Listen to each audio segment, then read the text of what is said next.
Glória a Deus! Domingo, primeiro dia da semana, domingo abençoado, 31 de agosto de 2025. Hoje finaliza o mês 8. Amanhã, querendo o nosso Senhor, que Ele quer, entraremos no mês 9. Glória a Deus, como está corrido o tempo. Louvado seja Deus. O tempo correndo, os dias se passando e as pessoas ainda sentadas, olhando para o mundo, para o movimento do mundo e não tomam uma posição, não toma uma decisão. Está passando, Deus está dando tempo, as mãos dele continuam abertas, o ouvido continua aberto, a graça continua disponível, mas muitos estão deixando passar. Eu saúdo a igreja e as aleluiadas e os homens de Deus com a gloriosa paz do nosso Senhor. Aqui vos fala a sua amiga irmã, missionária Alessandra Rocha, menor, bem pequenininha. Imagina numa pessoa pequititinha, miudinha, pós cinza sou eu.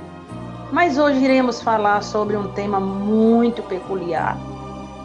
Assim foi me abordado. E eu vou passar aquilo à luz da palavra, porque de mim mesmo eu não tenho nada. Casamento. Eita, palavra que muitas das vezes assusta, não é mesmo? Casamento. Primeiro casamento é o nosso com Cristo. A nossa aliança, o nosso convívio. O casamento com Cristo, ele requer renúncia. Não faz muita diferença do casamento conjugal entre homens e mulheres. Não faz. Por quê? Porque quando a gente casa com Cristo, a gente tem que renunciar à nossa liberdade mundana, à nossa liberdade pecaminosa, à nossa liberdade carnal, para ficarmos só com o noivo, sendo ali fiel com Cristo, né, meninas? Mas o casamento em si, falando entre homens e mulheres, é constituído e designado pelo Senhor. Se não fosse assim, Deus não teria criado Eva, né, para ser a esposa de Adão, porque ele disse que não é bom que o homem viva só, precisando ali de uma adjuntora, de uma esposa, de uma coroa, de um pescoço. Mas no livro de Hebreus, capítulo 13, verso 4, diz assim: venerado seja entre todos o matrimônio. Venerado seja todos entre o matrimônio. Tem Bíblia que vai falar honroso ou honra, no meu tem venerado. E o leito sem mácula. Porém, aos que se dão à prostituição e aos adultérios, Deus os julgará. Seja vossos costumes sem avareza, contendendo-vos com os que tendem, porque ele disse: não te deixarei, nem te desampararei. Mas a questão aqui, vamos frisar aqui no contexto da palavra. Venerado seja entre todos o matrimônio, casamento entre cônjuges. E o leito sem mácula. O leito sem mácula é onde o casal em si, irmãos e irmãs, pratica aquilo que é óbvio entre duas pessoas, né, que ali se amam, contraíram matrimônios e foram ali juntadas, até mesmo por um amor carnal, pelo propósito de Deus. Mas no seu leito você não pode levar atrocidades carnais, que se chama de sexo. O casamento é uma instituição constituída por Cristo para constituir família. Então, no seu leito, tudo você pode, mas tem coisa que não convém. A Bíblia diz, pelo apóstolo Pedro, que o corpo da mulher pertence ao homem e o corpo do homem pertence à sua esposa. E ambos têm que se juntar em uma só carne para liberar o prazer que é constituído por Deus. Por quê? Para isso se casaram. para que haja intimidade sexual, sim. Intimidade sexual entre casamentos é abençoada pelo Criador. Mas você não vai pegar o seu corpo e deflagrar com sexo obscenos, com coisas que talvez você não dá e nem queira o consentimento e possa estar levando ali ao seu leito, que isso pode também agravar os olhos do Senhor. A Bíblia também diz que no casamento, quando não há a prática do sexo, pode ser por motivo de saúde ou de acidente.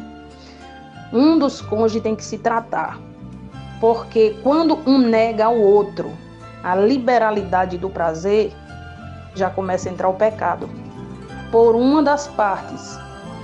Então, se não for caso de doença, se não for caso de frigidez, se não for caso de espírito, você está em pecado. E se você está negando o que é do seu cônjuge, Deus vai tratar com você. Ou você se conserta perante Deus, ou você tira o seu carrinho e vai, pega o beco. Porque casou para quê? Mas, biblicamente, o que tem me perguntado aqui na caixinha é o quê? Missionária, crente pode fazer sexo anal? Me perdoe a expressão. Eu não conheço essa prática, não sou santa. Não conheço essa prática, mas a palavra de Deus também não condena e também não libera. Porque aqui em nenhum versículo eu encontrei aqui escrito que é pecado Deus condenando. Mas eu creio, irmão, que o nosso corpo é sagrado. Deus criou as portas certas para devidas coisas. Você é um homem de caráter, você é uma mulher de valor. Usa aquilo que Deus te deu, que é tão precioso, que Ele fez com todo o amor de suas mãos e da sua grandeza. Seja feliz beijando na boca do seu cônjuge e vice-versa, abraçando, tomando banho, amando um ao outro, porque ali vai se desencadear em vocês uma sexualidade santa, abençoada, normal pelo Criador. Quando leva certas práticas para cima do leito, aí se torna o quê? Promíscuo. Fica o leito imaculado, sujo. Mesmo sendo casado, missionária, sim. E muitas das vezes tem mulheres que ainda reclamam. Por quê? Porque elas não consentem esse tipo de prática. E muitos dos homens, não são todos, viu? Ainda faz contragosto. E isso pode gerar aí até mesmo uma prática de estupro. Então é bom vigiar. Você não tem o que Deus te propôs? O homem não tem o que Deus propôs para juntar certo com certo? Então, se Deus quisesse que a mulher tivesse sexo dessas práticas, Ele não tinha feito o órgão feminino. Ele tinha feito nós, homens, talvez o animal. Então, não leve para o seu casamento coisas que você sabe que o seu corpo não quer, para afligir o coração de Deus e o casamento entre você e Cristo. Casamento. Deus abençoa, Deus protege, Deus guarda. Casamento, irmãos, é entre duas pessoas, homem e mulher, e Cristo. Para isso, existe família. E para isso você tem que ser abençoada e abençoar também o seu marido. Agora, tem outro tipo de casamento, chamado casamento lavanda. Eu creio que em concordância por ambas as partes, pode conviver junto, mas não vai haver desejos, não vai haver sexualidade e não vai haver também prática de nenhuma forma de beijo, de abraço. Por quê? O casamento lavanda em concordância é uma união onde ambos se habituam um com o outro e passam a conviver como irmão ou como pai e mãe. É bíblico? Não é bíblico. Mas tem pessoas, e eu conheço, que estão vivendo assim. Por quê? Porque uma das pessoas não toma uma posição, não sabe o que quer, não sabe se é macho, se é fêmea, só sabe estar em cima do muro como um caracol. E para isso a espada do Senhor Jesus vai ter que descer. Porque ninguém, a Bíblia diz, ninguém se torne pesado para ninguém. Um fardo. Se Deus te deu por esposa a sua Rebeca, cuide, ame, abrace, beije, pague pau por ela, como diz aqui no Ceará, né? E se Deus te deu como varão o seu Boaz ou o seu Davi, também seja mulher para cuidar, para amar, para orar. Porque o casal que ora junto, irmão, é coisa linda. O casal que anda com Cristo, que ama Cristo, é um casamento formidável. Mas a prática do casamento é essa, fazer o que é lícito e não trazer as coisas ilícitas para o meio de vocês, por curiosidade. E muitas das vezes por libertinagem, que Deus não aceita. Você, como eu que é mulher, você sabe o que é certo e o que é errado no seu corpo. Você sabe o que você gosta e o que você não gosta. Se você aceita muitas práticas para fazer a vontade do seu cônjuge e depois vai ficar ferida por dentro, aí é com você e sua consciência.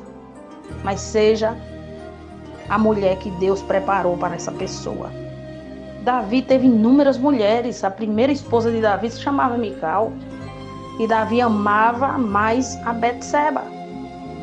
E tinha muitas mulheres, mas todas elas Davi tratava com determinado amor e atenção, porque ele supria a necessidade, tanto carnal, como mental e como sexual, das suas mulheres. Mas infelizmente, hoje muitas mulheres não querem ser mulheres, muitos homens também deixaram as suas práticas, não querem ser marido, querem ser filho, e muitos casamentos estão acabando. Infelizmente, por quê? Porque eles tomaram a atitude de não querer mais praticar aquilo que a Bíblia nos dá direito. Então, quem não quer casar, mulheres que inventam dores de cabeça, mulheres que inventam cólica antes do tempo, vocês vigiam. O mundo está cheio de raposinha, querendo dar uma voltinha aí, e vocês sendo abençoada e deixando os seus Boaz voarem. Essa é a palavra do nosso Senhor, porque se a gente for abordar esse tema aqui, é bastante peculiar, traz muito assunto, lembrando que eu não sou especialista em sexóloga de jeito nenhum, nem em sexologia. Eu estou falando à luz da palavra o que Deus nos dá, que o nosso corpo tem que ser maculado e o sexo também abençoado e não devastado por um ou outro cônjuge. E os aniversariantes do dia de hoje, que Deus abençoe, que o Papai do Céu derrama uma graça sobrenatural sobre a sua vida. Pai grande, querido e amado Deus, abençoa todos os casais. Abençoa aqueles também que estão buscando a sua cara metade, Pai. Abençoa as meninas, as minhas amigas e irmãs, aquelas que desejam contrair matrimônio, que Deus envie as pessoas certas. Também abençoa, Senhor, aqueles que buscam, Senhor, encontrar suas mulheres, porque ainda tem homens de valores querendo encontrar uma mulher cristã, querendo amar. Você pode ser resposta de oração para alguém e Deus vai abençoar a vida dos solteiros. E os solteiros que têm mulheres e não querem fazer o seu papel, eu oro a Deus que Deus tire, que Deus remova, que eles tomem coragem, tenham uma atitude, pegue a sua mala e saia. Porque Deus levanta quem verdadeiramente quer ser dono de casa, quer ser marido, quer ser esposo. Porque Deus diz que não é para nós privar um ao outro dos prazeres que o matrimônio traz. Se você não tem para dar, então, pega teu beco, vai embora. Em nome de Jesus Cristo, aleluia. Glória a Deus. Conhecereis a verdade e a verdade vos libertará. Essa é a palavra de hoje que Deus trouxe ao nosso coração a pedido de uma das minhas aleluiadas.